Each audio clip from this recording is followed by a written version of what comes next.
we begin with the construct that we are a collection of stories.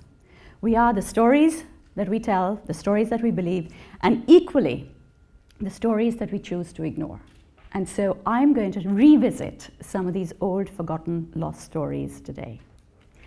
Let's start at the beginning. Let's start with the story of creation. You know, creation is not a simple process, and let no one ever tell you otherwise.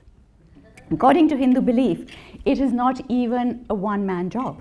You need 3 people for it. You need one to create, one to preserve, and one to destroy.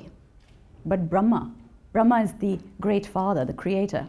When Brahma created the world from his mind, he decided in his arrogance that he was also going to be master of life and death. And for this world that he was going to create, he was going to populate it with beings that were both man and woman in one body, beings that could self-fertilize. So the plan was he was going to get these beings to create a child from within themselves without any outside help, feed and look after this child for 6 years, at which point the child would become self-sufficient and the parent being would automatically die off. So in Brahma's world, there was going to be no mess, no overcrowding. But when he actually created these beings from his mind, he discovered that they were all men. The creator hadn't quite worked out how to manifest a woman. Shiva came to the rescue. Shiva is one of the Trinity. He's the destroyer. And Shiva is married to Mother Earth.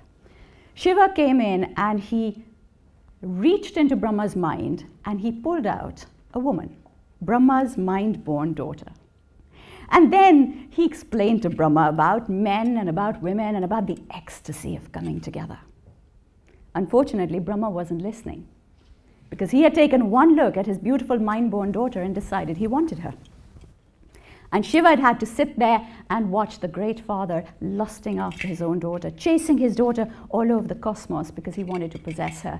And he realized what kind of sin he had brought into the world. And so, to try and mitigate this sin, Shiva castrated himself. He merged with his own wife. And he went back to Brahma and he said, okay, look, plan A. This is how you create a being that's both man and woman in one body. Let's go back to this plan. But by now, Brahma had known the ecstasy of coming together. And so he pried apart Shiva from his wife. And he said, from now on, men and women will be born as separate entities. They will live as separate entities. And they will know the joy of union. And then Brahma created a race of men and a race of women. He paired them up together and he said, go and populate my world. Unfortunately, nothing happened because no one knew what to do. And so Shiva once again came to the rescue. He said to the men and women, he said, go and tickle each other and the rest will follow. They did, and 7 billion people later, the rest is history. At this point, Shiva and his wife, Parvati, Mother Earth, went on to write a manual each, the first of its kind, the manual each on the arts of seduction. Now, I should interrupt myself here and just say, I don't like the word seduction. It's kind of taken on all manner of implications that don't really belong to it, but I haven't been able to find the more juste, at least in English. So I'm going to use the word, but I'm going to try and explain the concept to you. According to Tantra, according to high philosophy, sexual energy is the highest form of energy in the world. And to be able to harness it is to generate the ultimate power. And so the arts of seduction was about building up, optimizing, and harnessing the power of the mind, the body, and the spirit in order to generate the ultimate power. Okay, so this is a very, very large subject, and I'm going to give you about half a drop worth. But in the Kama Sutra, it says that men and women need to learn 64 skills to become adept at the arts of seduction. Some things make sense, okay, singing, dancing, perfuming of the body, gymnastics.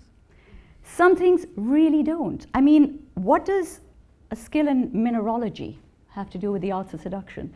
Or a skill in quail fighting, cockfighting, ram fighting.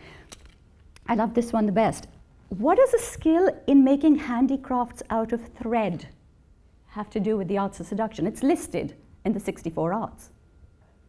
Well, okay, 64 was not the number of ways that you could seduce somebody. 64 was the totality of your life. If you take your life and you divide it into 4 stages, each stage then gets divided into 4 branches of knowledge that you must acquire during each stage. So that gives you 16 branches of knowledge. And then you divide each branch of knowledge further into 4 to cover all its aspects, and you get the number 64.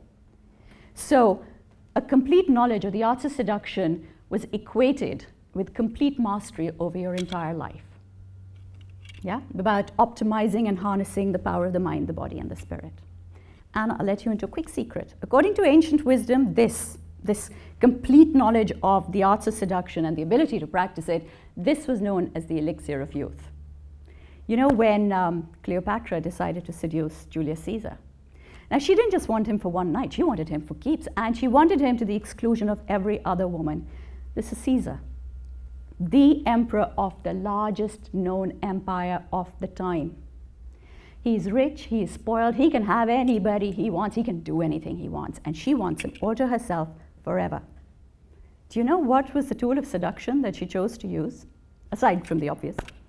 She decided that he was going to, she was going to be completely happy for every single minute that he spent with her.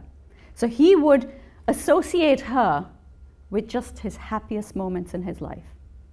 She decided that he was going to laugh with her more than he had ever laughed with any other woman. And we know from history that it worked. This brings me to the other story, which I find is going out, literally. And that is that, you know, the skills of the arts of seduction were not just meant as a skill for women. It was equally important for the men. And that is a story that's becoming completely obsolete. Because every time I do this talk and I say, well, for a woman to be truly seductive, she had to be intelligent, amusing, beautiful, fragrant, sexy, subtle, discreet, porcelain-skinned, good at singing, good at dancing, good at playing musical instruments, well-spoken, well-behaved, well-read, nails painted, toes polished, lips reddened, legs waxed. And what did a man have to be? And every time the answer is rich. He just has to be rich. If he's rich, he doesn't have to do anything else. Not so. And then you get those hideous websites which tell a woman, be completely perfect. And if the man is doing something you don't like, don't complain, smile and pretend. Or if he's boring you to tears, don't complain, smile and pretend. No, no, no. If we say that the arts of seduction were about building up, optimizing, and harnessing the energy of the mind, the body, and the soul to generate the ultimate power, it was equally important for a man to participate fully.